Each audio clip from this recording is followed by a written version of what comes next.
módulo está a ser, é mais longo que os outros. É, porque acho que a unidade do PDR tem para aí umas 80 páginas à volta disso. Pois esta aqui, que isso, é do PAC e do 2020, são 80 páginas. Né? É Uhum. muito mais coisa. Mas pronto, é para tentarem ter bastante informação acerca deste assunto. Porque muitas das vezes bem, acabei o curso, quero arranjar uma coisa, quero abrir um negócio próprio, que depois é que eu tenho disponíveis. E Claro. será esse o ponto de partida do nosso webinar de hoje.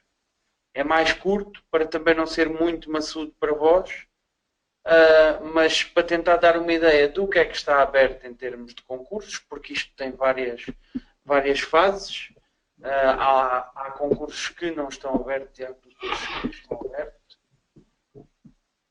Eu já, por acaso ainda ontem, estava a falar um pouco sobre isso e disseram-me que era complicado conseguir. É porque estamos a distribuir os fundos de uma forma mais racional desta vez, para durar para os anos todos, para não termos que devolver nada também a Bruxelas.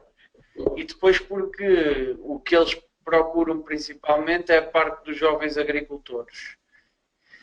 E isso tem algumas limitações no sentido que a gente tem que, se não tivermos 55 mil euros para investir, temos que arranjar garantias bancárias para o fazer. Pois, quem estava nisso não tinha nada a ver com o projeto agrícola, por isso. Não percebi, Miguel, desculpa lá. Quem se estava a candidatar não era para um projeto agrícola.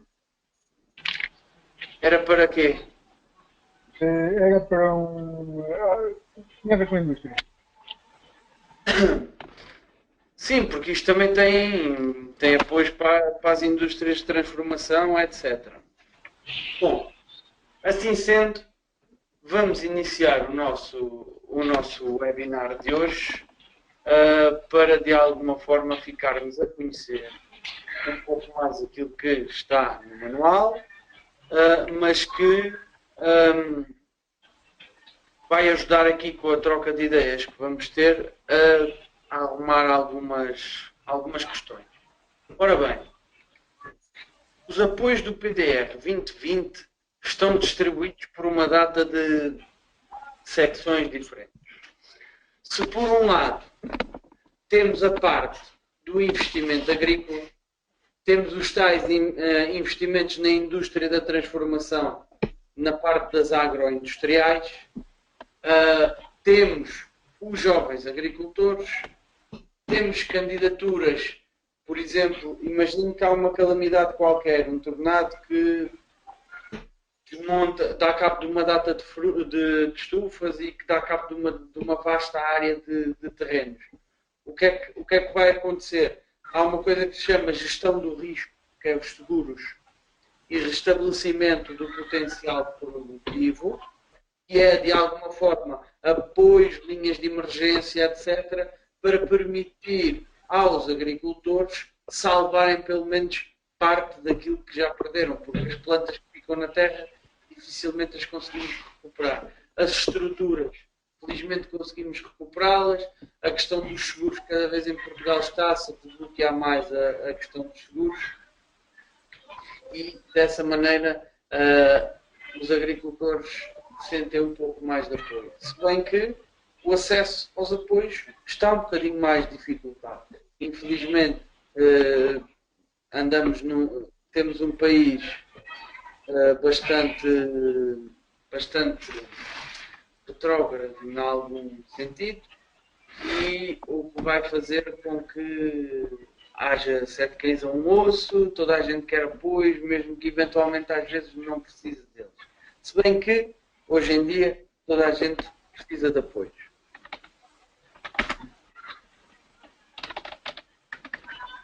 Depois da gestão do risco e do restabelecimento do potencial produtivo, temos as medidas agroambientais. O que é que são as medidas agroambientais? vamos lá ver. Quais são as ações que estão na questão das agroambientais? A parte da agricultura biológica, a parte da conversão para a agricultura biológica, a maneira como nos devemos manter no modo de produção biológico. Também temos a outra parte que é a produção integrada, que é a minha preferida, no sentido em que eu tenho várias hipóteses, mas depois delas se esgotarem, eu posso eventualmente, se houver necessidade, se houver um grau de comprometimento muito grande de uma determinada cultura, posso aplicar alguma química que seja necessária.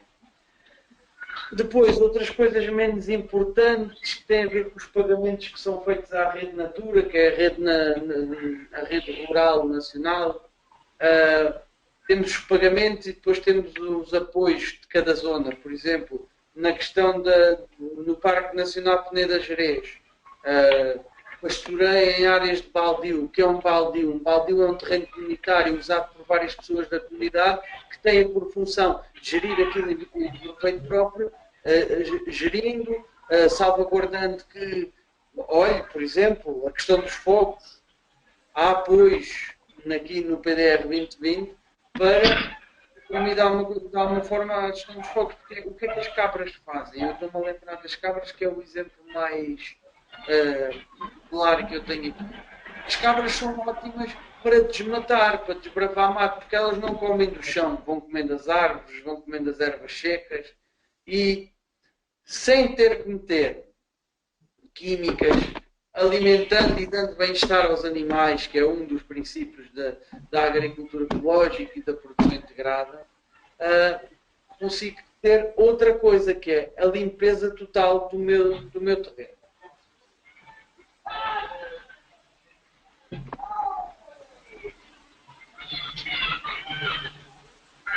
Conservação do solo, muito importante nesta questão. O solo sofre de um problema que se chama erosão. Não sei se sabe o que é. O que é erosão, Miguel? Jacinto. Daqui está a falar o Jacinto. Não sei se me está a ouvir. Olá, tudo bem? Bem, eu penso que a erosão do solo será a falta de nutrientes deste. Ou seja, não há uma conservação do próprio solo. Então, se nós tivermos a adotar várias culturas, embora façamos a rotação de culturas, não o enriquecermos, ou seja, vamos torná-lo sempre cada vez mais pobre. Portanto, as plantas precisam de nutrientes. Se nós não reforçarmos esses nutrientes no solo, que foram necessários para as ditas culturas, os solos entram, portanto, nessa fase do...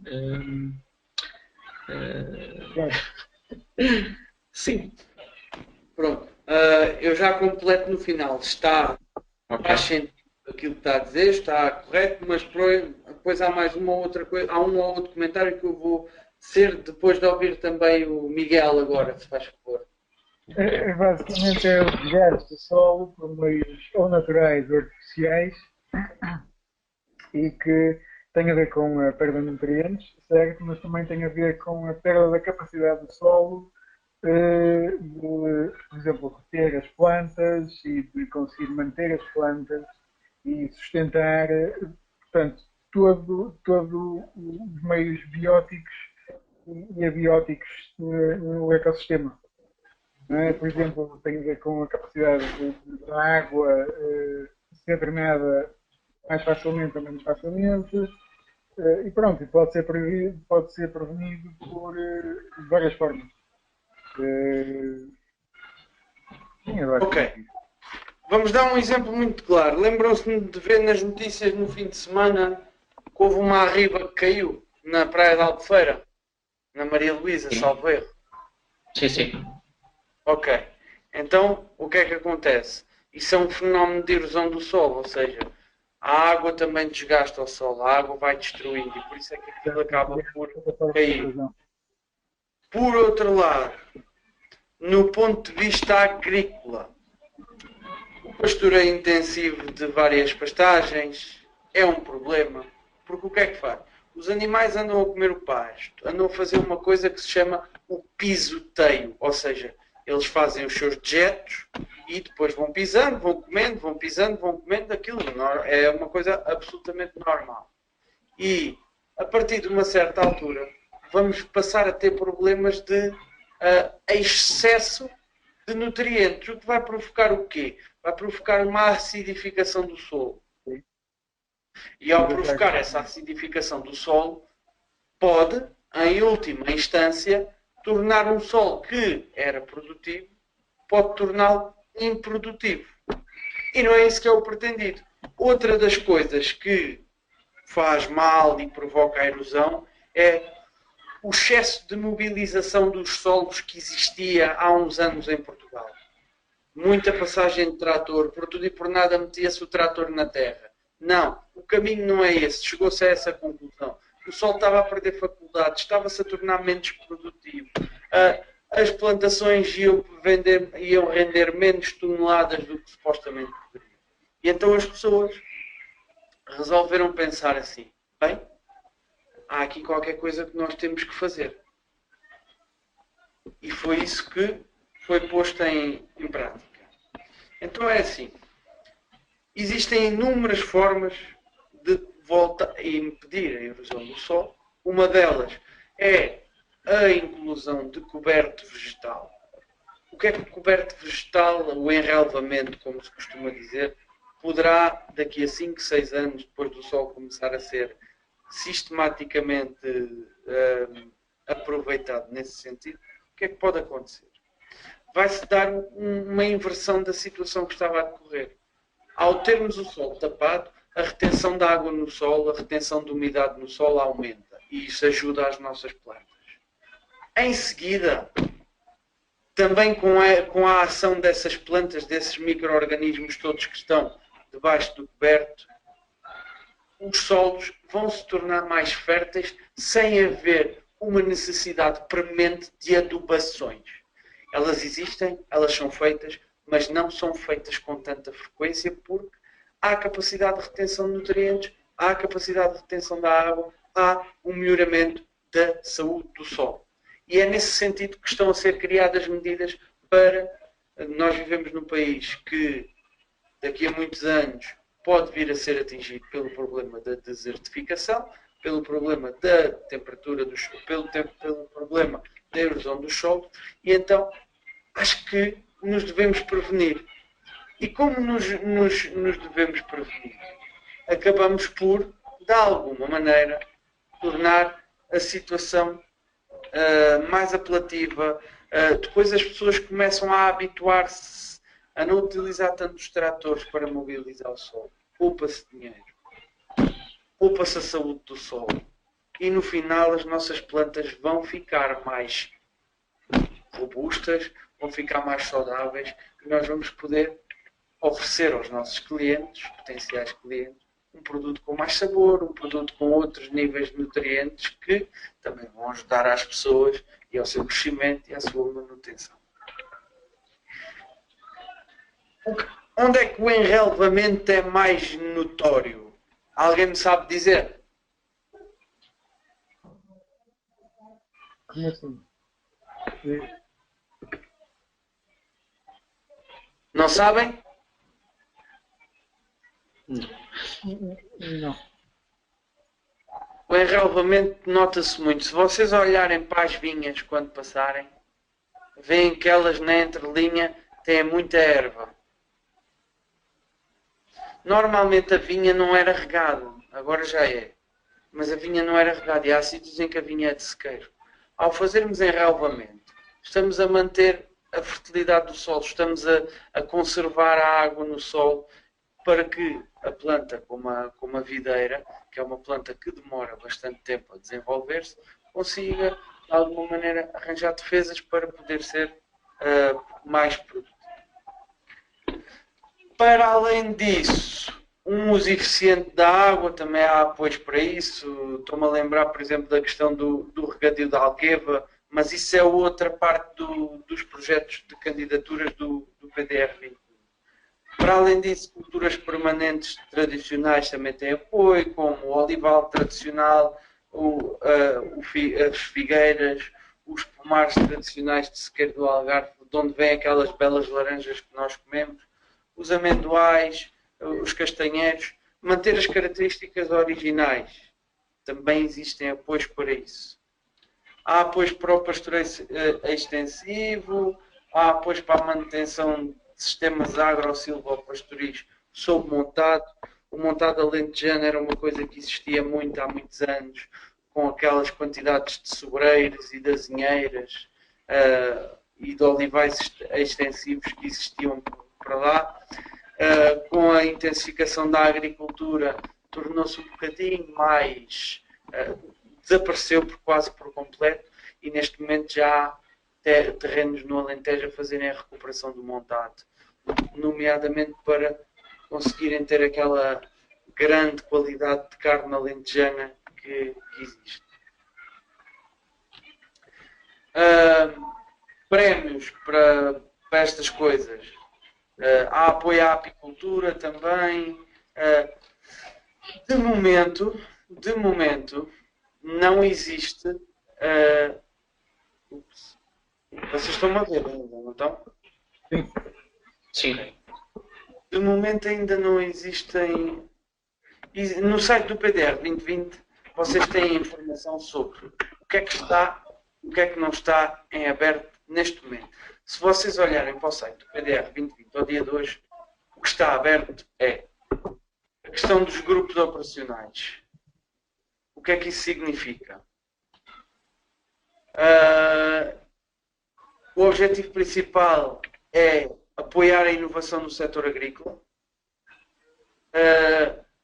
Para que os grupos operacionais? São parcerias que vão sendo constituídas por entidades de natureza pública, privada, também existem, que vão fazer o quê? Vão desenvolver planos de ação para que o setor agrícola seja inovado. Quer seja ao nível da investigação, quer seja ao nível da produção propriamente dita. Existe aqui um grande trabalho entre agricultores e universidades e institutos politécnicos e é nessa perspectiva que se enquadra. Estes estão a funcionar neste momento. Quem pode fazer parte dos grupos operacionais? Eu não vou estar a dizer porque temos a informação perfeita no site. O que é que apoiam principalmente estas coisas? Os custos operacionais, ou seja, a coordenação, a preparação, a dinamização e acompanhamento do plano de ação que é elaborado por estes grupos operacionais. Quais os custos diretos associados ao desenvolvimento também são apoiados. Os custos de demonstração e divulgação de resultados também têm aqui uma cota parte de despesas. Atividades de investigação fundamental, equipamentos em segunda mão, etc., não há despesas elegíveis. Depois, o que é que podemos ter, o que é que temos mais aberto neste momento? A gestão dos recursos cinegéticos. O que é que significa a palavra cinegética? Cinegético tem a ver com caça, quer seja turística, quer seja a caça tradicional. O que é que eles apoiam aqui? Apoiam a recuperação dos habitats, apoiam a limpeza dos terrenos, porque é necessário limpar, porque senão vamos ter outra vez o problema dos incêndios. Temos os estudos, etc. Tudo isso é apoiado nesta medida. Para além da gestão, como veem até aqui, penso que não há ninguém que queira abrir uma reserva de caça ou queira incluí-la, pois não aqui entre nós que estamos aqui hoje. Não. Para além disso, investimentos em produtos florestais está a ser apoiado neste momento. E os investimentos em produtos florestais, há aqui uma diferenciação. Os não identificados como agrícolas e os identificados como agrícolas. O que é que isso significa?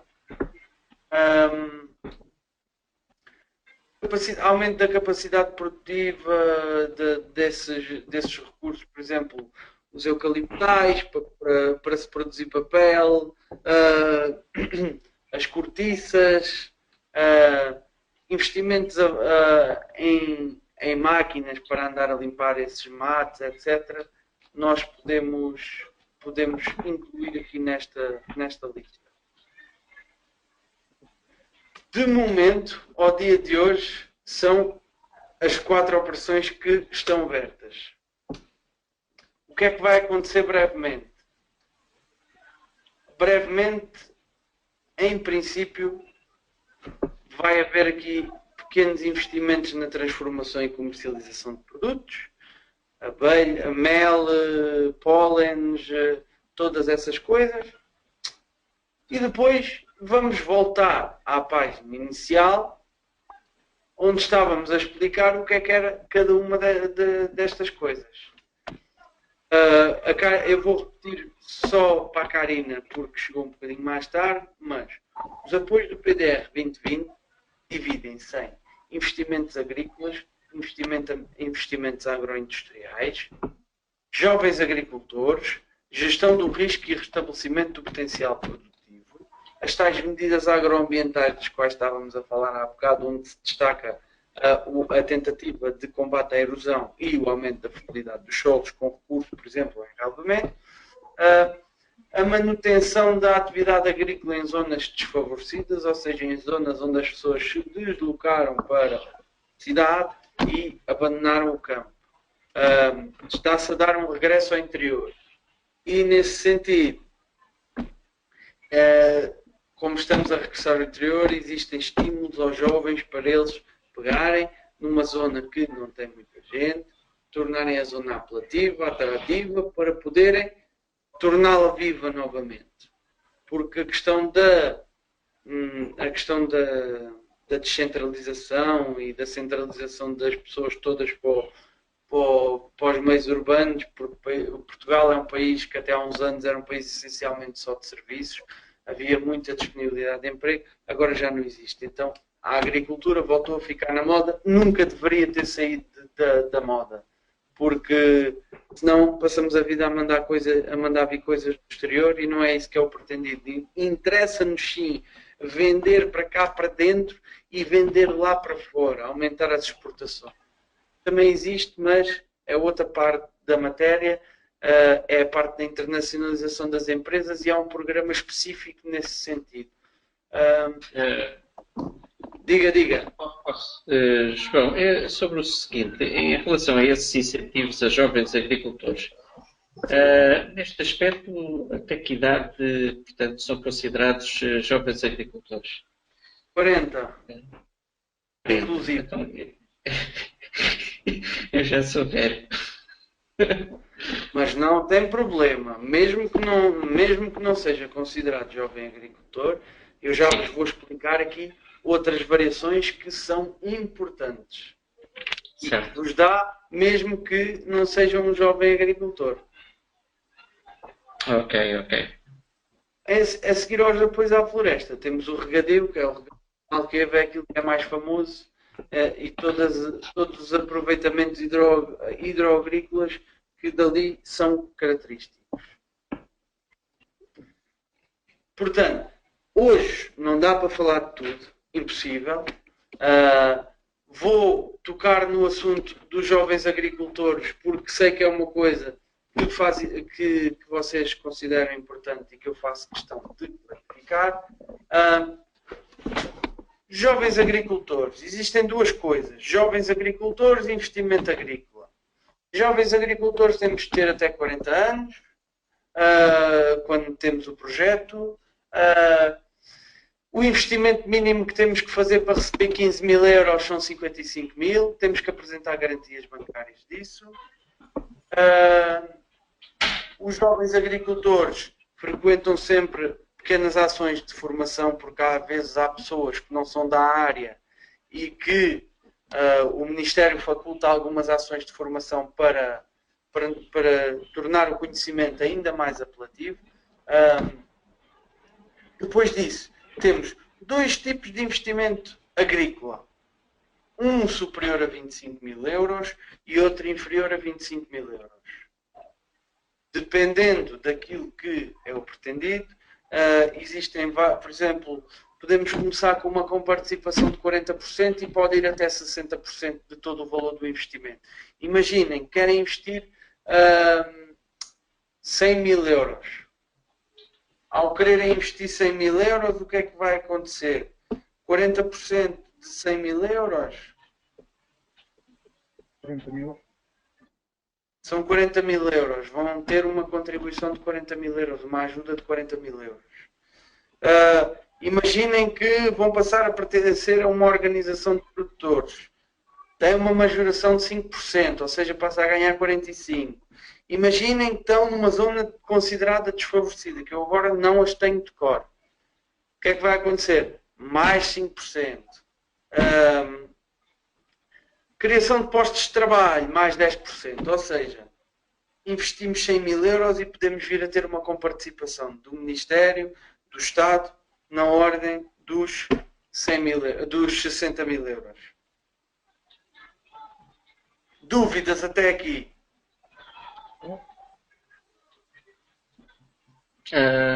Na situação dos dois tipos que falou, em relação a um investimento superior a 25 mil euros e outro inferior a 25 mil euros. Exatamente. Portanto, estes dois tipos não têm qualquer benefício? É que o exemplo que tratou foi relativamente a 100 mil euros, não é? Certo.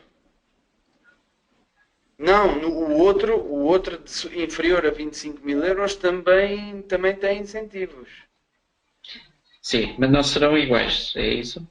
Não são iguais.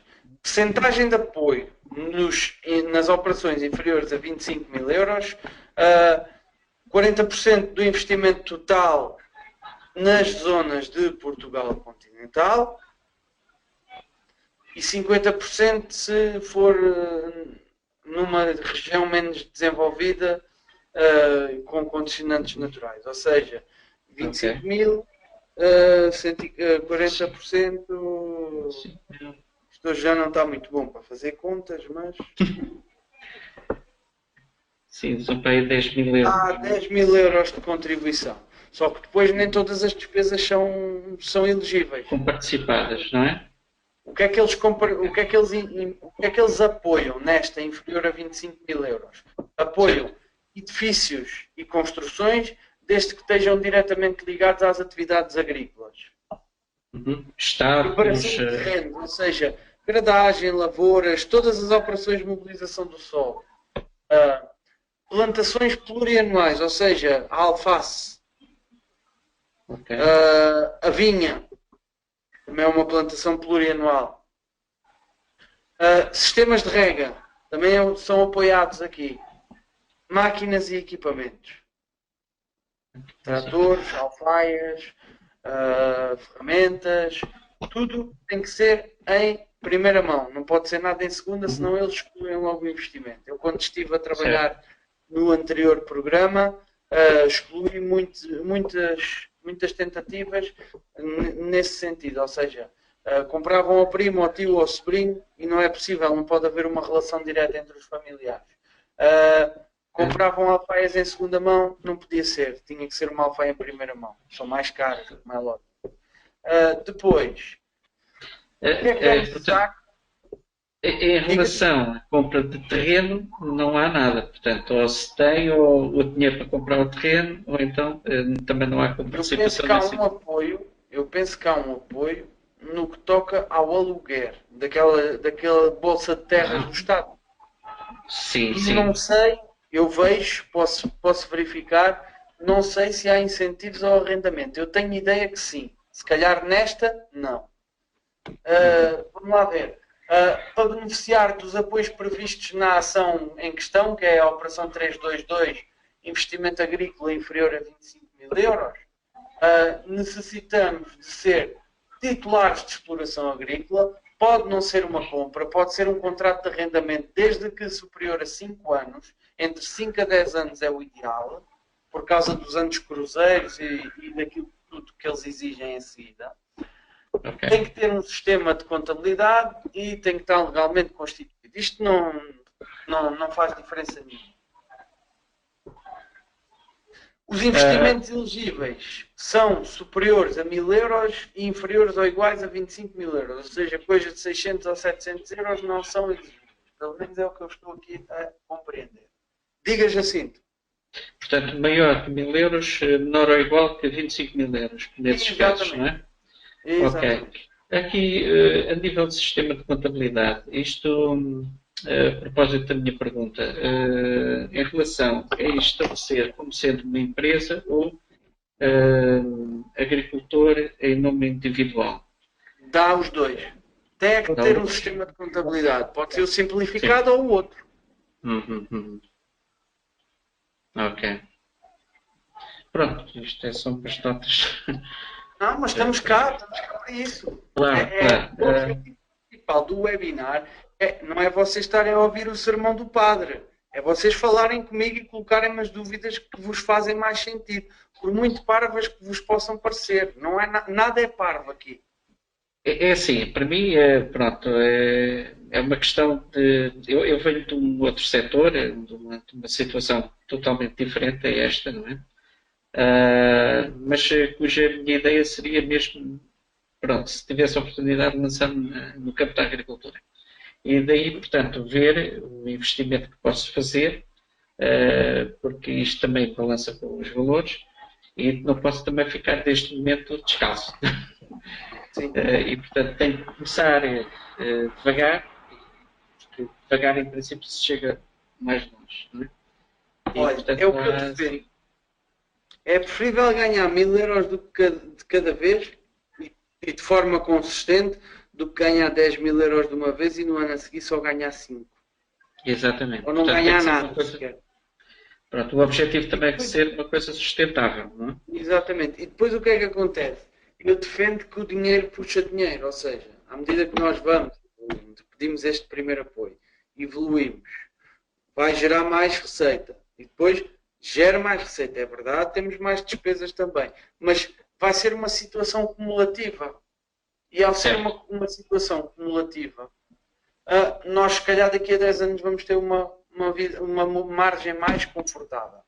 Mais confortável e podemos fazer um investimento até superior àquele que temos. Exatamente. Olha, eu conheço um senhor lá no Montijo que neste momento é floricultor, neste momento tem 150 hectares de estufa.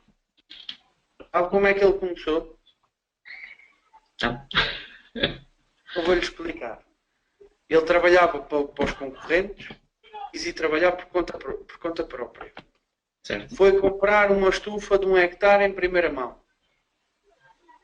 Em segunda mão. Que estava toda destruída e tudo mais. Ele comprou, arranjou os barrotes, arranjou a estufa, começou a produzir. Neste momento tem 150 hectares de estufas. E todos os anos ele faz mais 1 hectare. Ou seja, à medida que vai gerando receita, ele vai aumentando a área coberta. Vai aumentando a área coberta. Uhum. É o quarto maior produtor daqui da zona. Pois. São experiências que eu... É uma receita à ordem dos 5 milhões de euros, a faturação. 5 milhões de euros por ano. Pois. Não faço a mínima ideia do que isso seja. Mas ouça, começou com pouquinho. Claro. Começou com pouquinho. E já está onde está. E é um indivíduo. É verdade que não há noite, não há férias, não há nada. Porque se há algum problema com alguma coisa à meia da noite, a malta tem que se levantar e tem que ir tentar resolver. Mas é algo que é reconfortante depois, ver as coisas a crescerem, ver o negócio a crescer. Sim, isso pronto, também lá está. É das tais coisas que tem que estar no espírito próprio de cada um, não é? Que se propõe a fazer algo pela agricultura, neste sentido, não é? Se não tiver esse espírito é um bocado... complicado. Complicado, não é? Porque tudo tem os seus altos e os seus baixos. Não é? Olha, depois ainda existe, ao nível local, uma medida, é a última e depois calmo. Existe depois, a nível local, uma medida que se chama Pequenos Investimentos Agrícolas. Operação 10.2.1.1. Não interessa aos números. São implementação de estratégias a nível de desenvolvimento a nível local. E o que é que acontece? O candidato precisa de ser titular da exploração agrícola, tem que estar legalmente constituída, tem um sistema de contabilidade, depois ter recebido pagamentos diretos de valor igual ou inferior a 5.000 euros, que é aqueles subsídios, por exemplo, ter uma cabeça de gado, etc. Existem esses pagamentos diretos. Não ter atingido no ano anterior um volume de negócios superior a 50.000 euros e exercer uma atividade agrícola há mais de um ano ou serem jovens agricultores em primeira instalação. Pronto. Neste caso, para si, é fator de exclusão logo aqui, que ainda não exerceu nenhum ano a atividade agrícola. Para aquilo que me está a dizer, e porque não quer investir muito de cada vez, eu penso que esta questão do investimento agrícola inferior a 25.000 euros é indicada para si. Sim. Sim, eu penso que como ponto de partida será a situação mais indicada, não é? Porque não envolve um investimento avultado, digamos que seja um investimento que está que é equilibrado. Depende depois, pronto, do processo, da zona, o tipo de cultura, etc. De várias situações que terei que ver, não é? Mas pronto, primeiro tenho de fazer um curso. Exatamente. Ô Jacinto, diga-me só uma coisa. Foi o Jacinto que se encontrou comigo no Fórum Montijo? Fui eu, sim. Pronto. É que eu estava a conhecer a voz. Sim. Eu estava a conhecer a voz. Pronto. Sim, sou eu. Falado que não ia começar logo e que ia começar um bocadinho mais tarde. Agora só em agosto. Portanto, comecei há 2 semanas. Eu penso que temos uma ligação marcada a seguir para eu lhe dar uma orientaçãozinha nesse estudo. Queria falar consigo acerca do objetivo deste primeiro capítulo. Capítulo não, módulo, não é? Então, fazemos assim. Eu daqui a pouco já lhe ligo. Miguel, dúvidas? Por enquanto ainda há muita coisa para ler. Não leia muito, não fica com os olhos em bico. Olha que eu fico com os olhos em bico quando me ponho a ler legislação. Eu por acaso, há uma coisa que facilita um bocado em termos de exploração agrícola aqui, que as juntas de freguesia facilitam e fazem cedência de terrenos para exploração agrícola. Há muitas juntas a fazerem isso, que eles têm sempre terrenos que não... E depois acabam por facultar. Por exemplo, lembro-me, eu fui um dos participantes num projeto piloto da Câmara Municipal de Alcochete sobre umas hortas sociais, ou seja, para aquela agricultura de subsistência. Eu, por acaso, fazia lá algum acompanhamento técnico e ajudava as pessoas quando elas tinham algumas dúvidas. Os princípios eram os da agricultura biológica e aquilo realmente correu bem, só que depois, a partir de uma certa altura, tive que me retirar de lá. Mas pronto, para o arranque e tudo mais, a Câmara cedeu um grande terreno a muita gente e ainda hoje os terrenos continuam a ser cultivados. Bem, este tema do PDR 2020 não se vai esgotar aqui de maneira nenhuma. Vamos aprofundar mais temáticas, mais apoios destes nos próximos tempos. Depois, em tempo oportuno, serão informados e serão contactados da ajuda da questão.